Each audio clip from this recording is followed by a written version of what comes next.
So the clients are very self-aware, have all the strategies, work really hard, and they're like, what am I missing? Like, I do the affirmations, I go to counseling and do all these things, like what the heck? And if we're kind of in that space, you'll know based on your results if there's hitting like an external plateau. We got to go within. And so that's when they're with me. So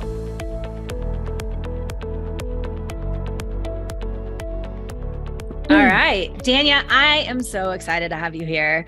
I know you and I were just like chit-chatting and talking, and you and I go way back. I remember, I think the first time we met was at an event in San Diego, right? Oh my, Josh and Joe's event, right? San Diego. Yes. I went. Yes. Okay. Yes.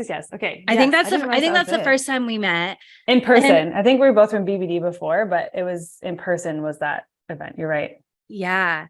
Yeah, because we both bought into BBD. We bought into BBD. That was my, like, I got Josh and Jill's I got to go to that event because I bought BBD through them. Yep. Yeah. Okay. So I remember being down there. Like, one of the funniest things I remember is we went to dinner after one of the things. And then I live here. So I had my van and we were let's go wherever. Do you remember that? Car. We like packed with like 10 people. I'm like, how did all of us fit in this van? I do remember that so clearly now. That was so fun. I have this picture that pops up on like memories or whatever every so often. And it says like, how many entrepreneurs can you fit in one minivan? And you just see like people all climbed in there. Yeah. So anyway, I'm so excited. This is the first time you've been on the podcast. And I know we've like circled around. We keep seeing each other in different programs and different spaces. And you've done so much, and your program has changed so much, or like what you do has changed so much. And what I do has changed so much, like so much that we could unpack. Yeah. But tell us a little bit, for those of people that don't know you, tell us a little bit about you. Okay. My name is Danya Hunt. I currently live in Canada, and I've got a big dog named Tabata. But my business is mindset coaching for entrepreneurs. So I really help entrepreneurs who already make 6 and 7 figures make more money impact through things like subconscious programming, RRT, neuroscience, universal laws, intuition. I pretty much take care of the person behind the business. And once you change the internal, the external changes. So yeah, making more money and impact through subconscious work. It's really fun. And I love it. James actually pivoted me. So I used to work with athletes and do like athletic therapy, strength conditioning, but it was through James's coaching that massively made me pivot to, not made me, like opened up my eyes to where I actually want to go. Yeah. And I've been doing it ever since, and I love it. Like I'm like, this is work. I don't understand. Like I just got off our coaching call before this. And I'm like, so, and I'm like, I just love what I get to do. It's so awesome. Yeah. So I hope everyone gets to experience that type of energy and love for what they do in life, because it's absolutely possible. Yeah.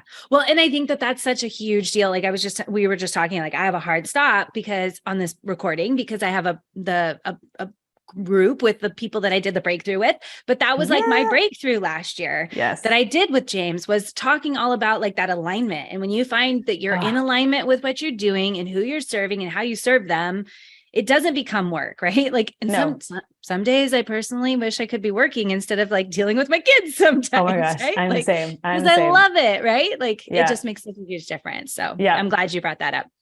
But so I know we're going to dive in today all about like money mindset and like really clearing some of those blocks and changing some of those beliefs and things like that, because as women entrepreneurs, we have to be focused on money, right? We have to be focused on growing and that impact, like you just talked about, and how we make that impact and like spending money and making money and all those types of things. So what would you say are some of the biggest roadblocks or some of the biggest struggles that you see in the online business space with women who are building these businesses in relation to money and how that works?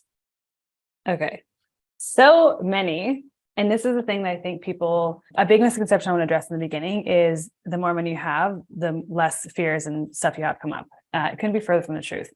And people won't walk around saying I've got self-worth issues, but like self-worth and deservingness and receiving, especially as females, is like one of the biggest barriers. And then there's a matter of like, when you don't have the money, you're scared of not making it. So all your focus is there. And then when you get the money, you're scared of losing it. And then you switch into this weird phenomenon where you have money, you're like, oh, people are going to judge me and now I'm going to be seen. So there's so many things around spending, receiving. Receiving could be like receiving money or increasing your prices. Like it's all linked. And why I love the work I get to do is because on the surface, it can be like this external thing of like, oh, I have resistance to raise my price, or I have resistance to rest. And I love what you do because you are talking about cycles, and like there's seasons and flows of our menstrual cycle, but also in our business and in life. And when we're in that resting phase and the panic and fear comes in, and like it's all connected. But I really want to bring it back to everyone is we don't really walk around saying like I've got money blocks and money issues, but it results in our external. So people usually come to me when they've like hit a business plateau again and again and again. They're already in the game. They already recognize how to work hard. They already have the strategies, but it's their internal belief system and identity that's blocking them from moving next forward. For example, if everyone on the podcast here, if you're looking at your goals and you're like, okay, maybe I want to make 100K a month, 10K a month, whatever your goal is. If there's any resistance to that desire, that goal, you're going to have a really hard time achieving it. Until you regulate your nervous system, your mind, your subconscious especially, and your body to that goal, you will always self-sabotage and come back to where you were. So the clients are very self-aware, have all the strategies, work really hard, and they're like, what am I missing? Like I do the affirmations, I go to counseling and do those things, like what the heck? And if we're kind of in that space, you'll know based on your results if there's hitting like an external plateau. We got to go within. And so that's when bear with me. So long-winded answer, but genuinely, this last master I went to, the root of so many shit that came up was not feeling good enough, deservingness, and self-worth. But we don't walk around saying those things. So then like, what's the tangible of that? Which is our results typically. I could rant forever on this whole thing. So I'm like, we got a hard stop. So I don't want to rant too much, but yeah, that's like certain themes, and we can dive into more specifics too. I'll give one really easy example. One of my clients scaled from 30K to 100K months, and she went and bought her favorite pair of glasses. And she's like, I can't even wear these glasses because now people are going to know and like think of me and judge me for not having money. And I'm like, and someone we know really close, well, I'm not going to say any names, justifying.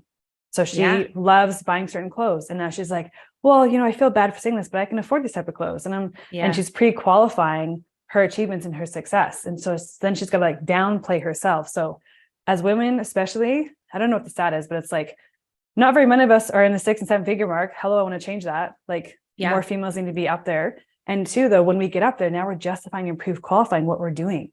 Oh, but I have a second home. No, like, so if I can clear that, man, the impact, the ripple effect, the money, everything in your life changes when you clear just the shit that's inside holding you back. And sorry, I totally forgot if I could swear or not. You're fine. Now your episode's explicit. Like, shoot, R-rated episode. You are rated. No, okay. Well, that's a whole nother story. But like for those of you with kids like listening, Bark is the best episode or like the best app for monitoring kids. And I recently got all these alerts on my daughter, and she probably would be mortified, but like there was all these things that were like her just cursing in her text messages and stuff. And I'm like, whoa. We've got to talk about this. Like she's only 11. Anyway, it's a whole nother story. But and it's funny is like, I think it's really important for everybody listening to kind of pay attention to what these thoughts might be and where these things are playing out. I know for me, I was recently kind of having that same question of like, why am I hitting the same kind of plateaus? And like, why am I'm doing all this work and it's not actually generating the results that I'm looking for and whatever, and started having that question. And one of the thoughts and the beliefs that really came to light was, I already have it so good. Like my life is great. Why would I be looking for more when things are already really great? Like, right. Like, and I grew up as a child, I did a lot of like, my family did a lot of missions work and we did a lot of different things. I lived overseas in Russia and then worked in an orphanage. And so I've seen all of these things of like how rough and things can be and how I do recognize how privileged I already am. So there's some of this like guilt, those thoughts there of like, why would you want more when you already have so much? And I think that it's uncovering all of those little things that makes such a huge difference. And I think so for anybody like listening, so what would you say? I know you kind of talked about some of those, like those roadblocks that you see people hitting or like those, but I would love to know like the symptoms, like things that people really could say like, oh yeah, that's me. I am operating that way. Like hitting that plateau over and over and over again is one you definitely said. Yeah. And I just, if you're okay with it, I'd love to touch back on me to share, because that is such a big thing. The guilt of having what you've accomplished and you've already achieved.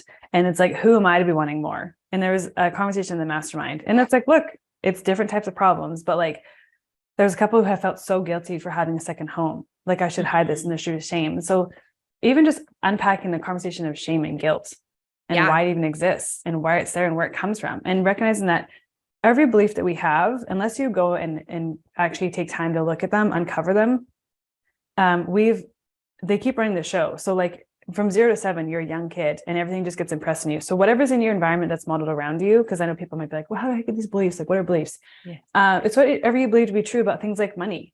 Like, for example, if I say, Renee, play along if you want, but like if I say money is, what's the first thing that comes up after you for money is? Well, in the moment, my mind went completely blank. Sorry, I put you on the spot. I know. So I'll give some examples of like, just money is evil. Money is like, money doesn't grow in trees, money, like all these certain things. Just see what kind of pops up subconsciously around that. Or like, maybe this is another, in a different mastermind, I said, rich people are, and then I said, fill in the blank. So does anything come up for you? Like rich people are, fill in the blank. Well, I feel like I hear rich people are greedy all the time. Not that I believe that anymore, but that is a common phrase I hear. That was the first one. Yeah. Another one came up that rich people are assholes or bitchy. And you're like, so here's where I want to unpack this. If you have a subconscious belief, let's say rich people are bitchy, because I've already sworn, I'm just going to open the floodgates now. And you think that at a subconscious level, that rich people are biatches. Okay. Do you think you're going to work towards that wealth goal if you don't want to be perceived as a biatch? Heck no. Like your subconscious mind is always trying to prove you right and find evidence for your deep ingrained beliefs. Guess where you got them? From 0 to 7. What was around you? If someone grew up in a household where they saw lots of fights and arguments over money or hoarding over money, or like, you know, they're going to make subconscious associations that you're not even aware of until you start to unpack it. And I like to say that most adults, most entrepreneurs are running their businesses with their 5-year-old brain. I don't know who the heck wants that, but until you start to unpack these beliefs, your beliefs and identity drive everything. They drive every intention behind every action and result you do. So yes, you can work super hard and you don't need subconscious reprogramming. However, it's going to make it way easier, more effective, and more enjoyable to get to your desired outcome than having lots of money. Here's another example, which Will might be shocked. There's someone shared that they have a friend. I'm like, everyone just noticed as I'm saying these numbers, what comes up for you? You like freaking out? $100 million liquid cash. Okay. And he's like, he needs your money mindset. I'm like, yeah, I know. Cause just because you have money doesn't mean all your fears go away. In fact, his is now, oh my gosh, what if I worry about this? I got to pay for my kids, the economy. He has $100 million liquid cash and he still has his stuff. Now we can sit and be like, that's crazy. That's so much money. Yes, but it doesn't matter what the number is. If you have resistance or crap around that, do you not think he's enjoying himself right now, taking time, resting? No, he's like burning out, driving to work harder, even though he's got a lot of money. So just notice as you start hearing these prompts or talking about these numbers, what comes up for you? Like what number is uncomfortable for you to receive or get clear on? Where's the resistance? When you hear someone talking about what I always hear is like first world problems, like, oh no, my second house, like, does that cause like, you biatch, like I barely have this house I don't like living in? Just notice the resistance, because wherever there's resistance and wherever there's people are talking about money or pricing, or we can go through some scenarios too, that's showing you where your subconscious beliefs and attention are.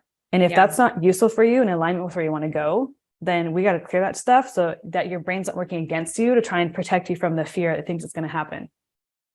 Yeah. Well, and then the other thing I wanted to highlight there too is like, even not just the beliefs that you had when you were a child, but the environment that you're surrounded with now, big time. Because I notice that so much, like being in the spaces that I am online, I'm full of like all this possibility and like such big things and go and do, and like believing anything is possible. And then I'll have like happy hours with friends, or I'll go, you know, even like when I'm at the hospital or something, like, and you hear the mindset that some people have. Now I'm like to the point where I'm like, oh, wow, I've made such a huge change. Like, and I've made so much progress in my beliefs and the way I believe. But if I were surrounded by that all of the time and I didn't have this whole like entrepreneur, like mindset group in my back pocket, I cannot imagine how much more stuck I would be if I had those kind of thoughts. So I think even like you said, like the beliefs and the thoughts that you had as a kid, but also the influences of where you're at right now and who's influencing those thoughts every day. Yeah. And that honestly plays such a big role, because you think of your environment. If you're in an environment where everyone's like thinking big and like going beyond and challenging thinking and like, oh my gosh, abundance mindset, not going to fear and scarcity and victim mode, you don't think that's going to like reverberate on you. There was a study done actually that showed, it was more about employees, but it was talking about how if you were just sitting next to a high performer within like 15 feet, your results automatically increase by 15 or 20%. by not even interacting with them. It was just like like being in the same room as observing someone else's behavior and their beliefs and their identity and stuff, taking that on. And then they showed someone the opposite. And it's like your performance, I gotta figure out who posted it. But anyways, I'm like, that's 100% it. Like your environment can make or break you. Even if you're like doing all the mindset, doing all the personal development, but then your environment's like, boo, money sucks, rich people are evil, like don't work hard. That's going to outweigh how much work you do, because that's what you're telling yourself all the time. So I love that you hit that point. Like find your people who call you out on your stuff and pull you bigger and challenge your thinking and like force you to be like, that's a cute goal, but let's go more. Like think bigger than what you're doing. And not without any ego or guilt or shame attached to it. Like as a means to, the reason I say impact, because I know people on the podcast are like, yeah, but money doesn't matter. It's about impact. 100%. I'm the same.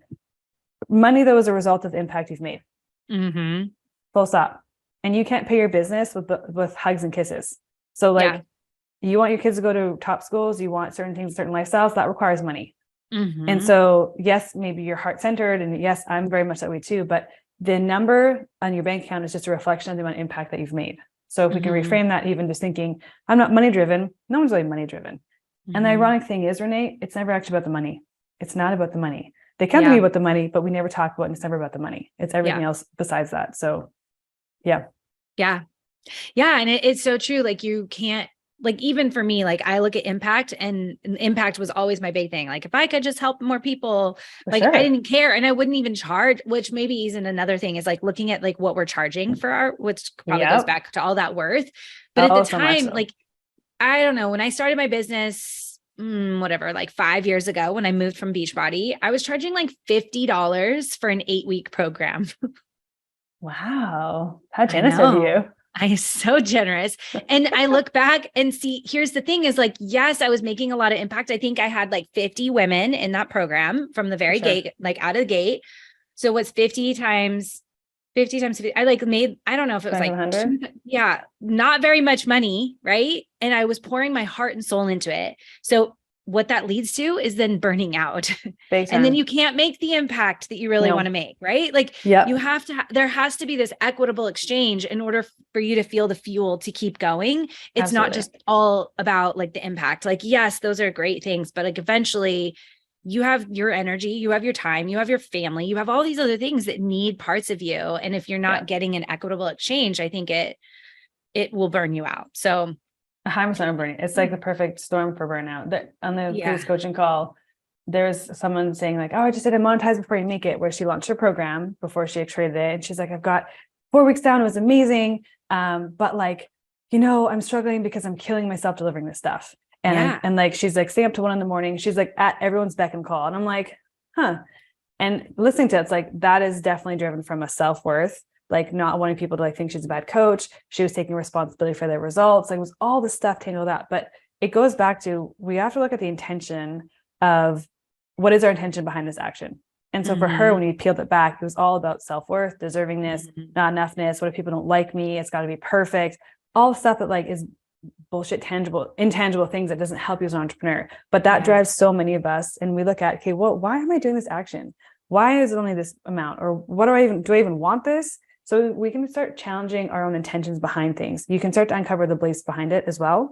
But then something I think you probably shared in your podcast at some point is recognizing what actually creates results. So results are just an effect. There's a cause and there's effect, right? So the result is the effect. But what actually creates the results? Okay, taking certain actions and behaviors. Awesome. What comes before actions and behaviors? Your emotions, your state. You're feeling really confident, you're feeling really bold, you're going to act differently than if you're feeling like pity party, oh my gosh, no confidence, woe is me, victim mindset. You're going to take very different actions depending on what state you're in. Well, what drives our state? Our thoughts. Thoughts and our feelings mirror our state very, very closely. So where do those thoughts come from? Our identity and our beliefs. Well, what the heck programmed that? All of our past programming. So all the way back to our results, the cause is our internal world that creates the results. So yes, you can look at it tangibly of like, what are my results? Why am I not hitting more money or hitting certain goals? And we can start linking back to what's the intention behind these actions? And you can uncover, is there like a deservingness thing? Is there an unworthiness thing? Is there a fear of failure? Taking responsibility for your clients? Like it all comes back to our internal world and how we're seeing the world. So yes, it can be a results thing, but I just wanted to make that connection of what's the intention behind what I'm doing is the easiest question to ask myself. Is that like, oh, because I think more people are going to like me, or people are going to judge me, or, but do you want that? Do you even care? Like the white picket fence, not everyone wants to have a house. I thought I did. I'm so nomadic and I'm so happy, but I was like going after this goal because I thought it's what I should do. When I actually stopped back and questioned my intention and like, do I even want this? No. So then it's like, okay, then it changes. Imagine the ripple effect that creates now. Instead of working towards something that's not aligned with me, it's now working towards something that's like, oh my God, so much better. Which I know you really help people do with their cycles, aligning to ebbs and flows of a cycle. So it's huge.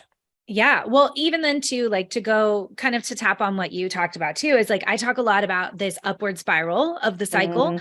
And then every time we move through that like luteal phase at the end of the month, or what I call the reflect phase, it is all the time when all of those things start to populate the most. It's like the time when most women entrepreneurs are like, I'm going to burn this whole thing down. I can't do this anymore. Like this, why is this not working? Like, right. Like all of those things that you're talking about, like some of those fears and beliefs and thoughts, they come up to the surface. And so it is your time to actually process them and do this reflection and inspection. Like all of the work you're talking about is like on supercharge during this phase. And then helping reinstall it with like the new beliefs and the new thoughts, like right after in that menstrual phase. And so I talk about it with my clients being this upward spiral, that every month we're not in this, like our cycle is not this repeat, like we're not just in a circle every month, but that we're leveling up every single month, because every single month you're letting go and shedding of something new or something different, and you're releasing it. But what I find too, to go to what you're talking about, is that oftentimes I find that I move through that phase now so much smoother and so much easier, because I've released and let go of so much of that stuff, and that it doesn't weigh me down. And so like, there's like the biological part of it, of like leaning in, and it helps normalize your hormones when we're not throwing things all out of whack. But also you start to uncover and you start to be able to have these tools and systems to where you're like, wow, that thought came in. That's interesting. Why was that there? What's that serving? And what's it doing? And we actually do something with it, rather than just spiraling down into this like, oh my gosh, freak out moment. Right. So I don't know if you have any other. I would just want to share like some of my own examples. Is like awareness is what is a game changer. Like, so let's take when I used to work with Olympic athletes, awareness of a female cycle is so fucking important with female athletes, because some females are way more susceptible to injuries. Like everyone, your hormones, make your ligaments more lax. So they would literally not be doing certain tackle drills if they're in a certain phase of their cycle, because you're more susceptible to injuries. But before, when I didn't know as much about my cycle, I would be like training and hitting certain things. And I'd be like, one week I'd be like crushing it. And the next week, Renee, I couldn't even hit the warm-up weight. I was like, what's wrong with me?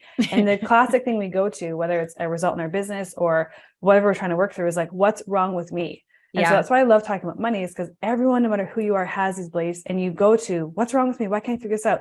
There's nothing wrong with you. There's just a lack of awareness of something that's the driver. But then the other cycle thing that really became present to me was during, I'm not going to know the proper name, but the bleeding menstrual phase. And right before that, I get so tired that I need to be in bed. Like I'm out. And so old me would be like, Danya, just work harder and push through that. It's like, no, my body needs this type of rest. Cause when I'm on, I go like faster than most people, but there's a time and place where can I be okay and just rest through this phase. That makes me think like not to schedule launches or coaching calls or certain events during that phase if I can help it, because I know my body needs a lot more energy and rest right now, and it's a down period. But again, had I not known the awareness of it, it's like, what's wrong with me? I should be able to push through this and fight through this. It's like, no. But awareness of your cycle and how your body works, because everyone's cycle is different too. Some people don't get impacted and have the hormones rise. I do. I'm like the freaking roller coaster where I have to adjust my training, but also it's the awareness of your intentions and your beliefs. Like awareness is what creates the ability to create change. If you're not aware of something, how can you change or improve it? So just starting to dive and start asking some questions of, even from your perspective, start tracking the cycle. Like, and you're obviously will speak on it way differently, but same with me, like start tracking your results, start challenging your actions and what you're doing. And then with that awareness, we can do something with it if we're not liking the results or how we're feeling or how we're showing up, et cetera. Yeah. Okay. So with that, I mean, awareness is huge. And so my next question would be like, what would be that first step or that first thing that you would have people do when they're listening to this episode? And I'm guessing it's along that lines, but I would love to know your answer. Okay. So we can go through a couple of things. To evoke awareness is just by asking yourself better questions. So let's go this route. I go several routes, but one route you can go is just recognizing that if we're talking about money, It's your relationship with money that dictates how you move forward. And if you think about money as like a relationship, how many of us right now, if money were to describe its relationship with us, what do you think it would say? And for a lot of us, it's like, I don't look at it. I'm stressed out about it. I never want to hang out with it. We don't want to open up our bank accounts. We don't want to pay our taxes. Like when we're spending, we're resentful. And so when we can kind of personify and recognize you're just in a relationship with everything. Like I'm in a relationship with you. There's water bottle. Everything is just how you relate to something. That's what a relationship is, how you relate to it. What would money say is your relationship with it? And if you're like already stressing, you're like, oh my God, I don't even look at it or pay attention to it. Would you want to be in a relationship with that person if that was money personified? And most people are like, heck no. So you can just kind of have fun and start like, well, how would money describe me? And is that what I want to spend time with or something? And if it's not, how can we begin to shift and change that? And there's lots of fun ways around that. Other ways you can start becoming aware of is just start recognizing, like, I think we'll go back, I know, just keeping track of time here, recognizing where beliefs come from. There's like general beliefs, like money is, like just general societal beliefs about like money doesn't grow on trees, or rich people are evil or greedy or whatever. So you can ask yourself some prompts like that, which if you want, I do have a resource. People can go through like whole uncovering their belief stuff. Then you can look at what are specific things, where's my specific beliefs? So a fun example I brought up on another podcast was, what's your number? So like, what number do you feel really uncomfortable receiving or charging? And just start questioning, why is that? Like most people are, I'm sure here, business owners. Some people it's like 100, 5,000, 10,000, $100,000. Like, what's your number? Just find your upper limit of like, where do I start feeling resistance or stress or like, who am I to be charging this, whatever in my body? Other ones you can do through is just like, what did I hear, listen, or see growing up as a kid around money? What did I witness? And is any of that kind of patterning in my current lifestyle? When we have awareness, then we can start to uncover it deeper, and then we can start to reprogram it. But unless we're aware of what we're actually dealing with, which is like the root of the issues, not just like I want to help serve all these people and I'm responsible for the results. Actually, that's rooted back to deservingness or not enoughness. Unless we uncover that, you just kind of keep repeating results. So yeah, I can keep going with questions. I just want to take away your time in terms of how you want to button this up. So no, I think that's good. And I think it gives people some really good, like actionable things to get started with and go through and start working on. And like you said at the beginning, it's like, it doesn't matter what spectrum of your income or your business growth or where you're at. This is all work that we all keep doing, right? We all keep uncovering more, and maybe in different areas. Maybe it's not just money, but it's like how, and your confidence in how you show up and how you serve and like where you allow yourself to take vacation and like all of those little pieces that play in together into your business. So I think it's really good. Gave some really good actionable things to start with.